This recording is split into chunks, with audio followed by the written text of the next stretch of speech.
또 치료도 하게 됩니다.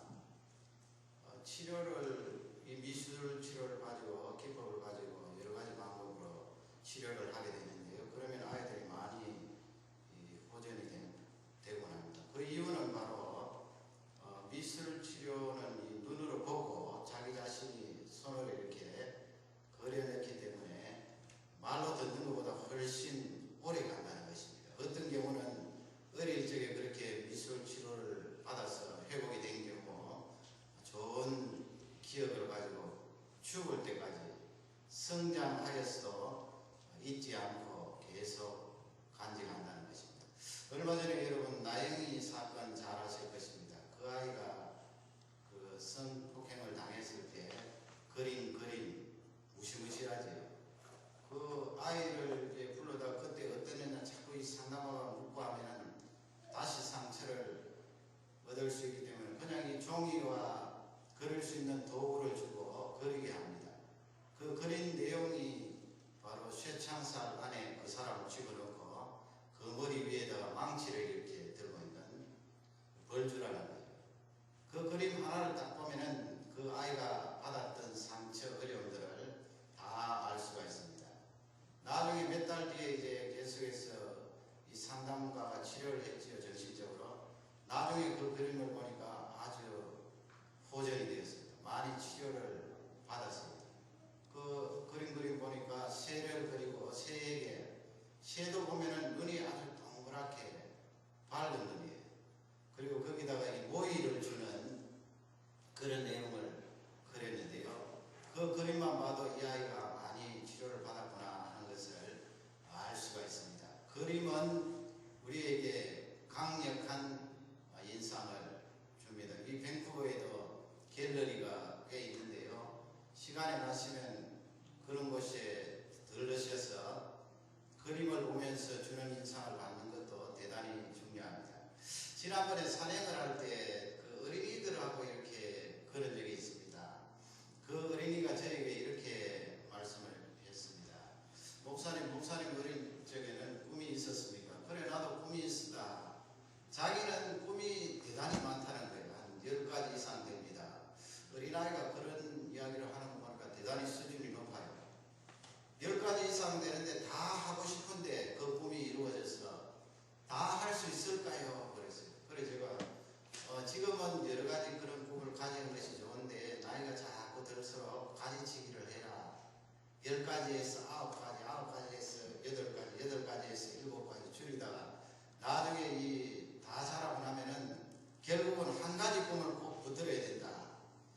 나머지 그 9가지 중에서 네가 가장 중요하다고 생각하는 것은 취미생활로 하면 된다. 그리고 제일 첫 번째 하나 붙드는 그것은 너의 꿈이 되고 실제 이 삶 속에서 실현이 되고 하나님 앞에 쓰임받는 그런 장이 될 것이다 이야기한 적이 있는데요. 꿈입니다. 우리 모두는 잘 알고 있습니다. 꿈이 없으면 이루어지는 것이 없다는 것을 잘 압니다. 하나님께서도 우리에게 이 꿈을 꾸라고 누차 말씀하고 계십니다. 그 꿈은 믿음과 어우러져서 하나님의 능력을 드러내는 귀한 도구가 되는 것입니다. 아멘. 그래서 오늘 말씀의 제목이 그려야 받는다. 꿈을 그려야 됩니다.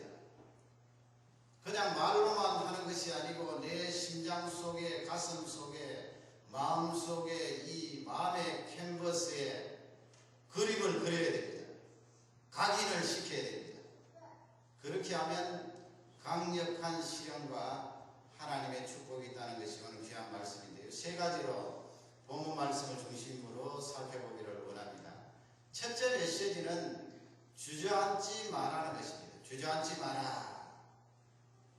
우리 사람들은 어떤 환경이든 불편하든 불편하지 않든 그 환경에 들어가면은 익숙해지곤 합니다. 여러분 1절 하반절 말씀에 보면은 그 가나안 땅에 대해서 그 땅이 이스라엘 백성들 앞에 돌아왔고 그 다음에 복종하였다고 그랬어요. 복종했다. 참 재밌는 표현 아니에요? 가나안 땅이 이스라엘 백성들 앞에 돌아왔고 그 다음에 이스라엘 백성들 앞에 무릎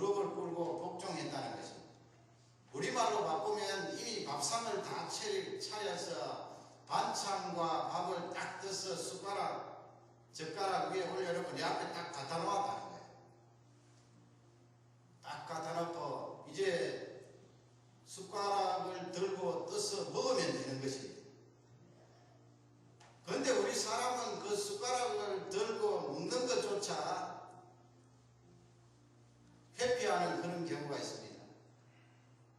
우리 사람은요, 환경에 따라 참 잘 익숙해집니다. 어려운 사람을 보면서 우리가 야, 저 사람 어떻게 저렇게 도대체 견뎌낼까 하지만 실제 나도 그 상황에 들어가면 처음에는 불편해도 어느 정도 지나면 잘 견뎌내갑니다. 하나님 그렇게 만드셨어요. 제가 이 새벽기도 오면서 이쪽 옆에 출구로 문을 따고 들어오는데 요즘은 뭐 없습니다만 지난해 가을철에 이 새벽에 대단히 쌀쌀하거든요. 보면은 흑인인데 말이죠. 여성입니다.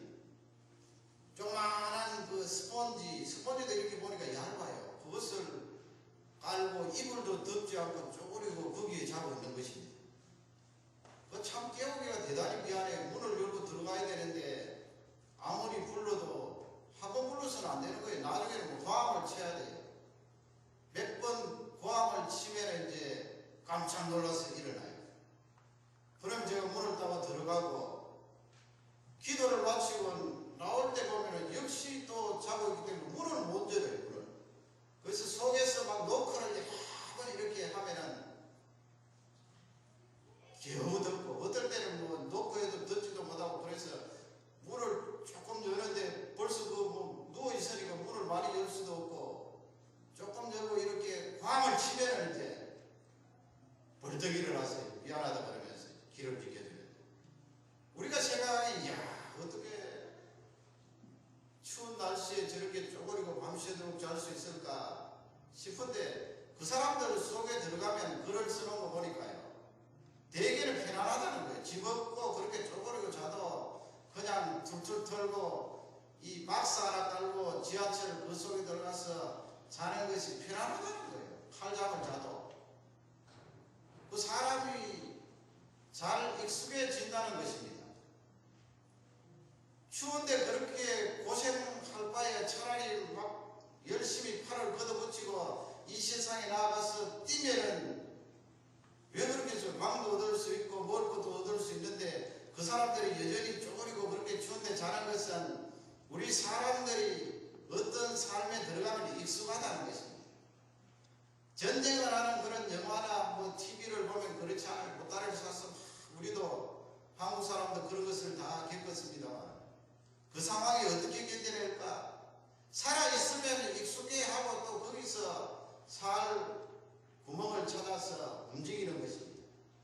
2차 대전 때 보면은 그 수용소 안에서 내일 죽을지 오늘 죽을지 모르는데 거기에 기록을 보면 그 안에서도 거래가 이루어진다는 게 사고 팔고 담배를 사고 팔고 비스켓을 사고 팔고 파는 사람 있고 사는 사람 있고 그러니까 그 안에서도 여유가 있고 우리 사람들은 익숙해진다는 것입니다. 여러분 익숙해진다는 이 말씀이 어떻게 보면은 야 대단한 강점이다 그렇게 생각되어질 수 있겠지만 다른 한편으로 생각하면 게으름이 될 수도 있어요.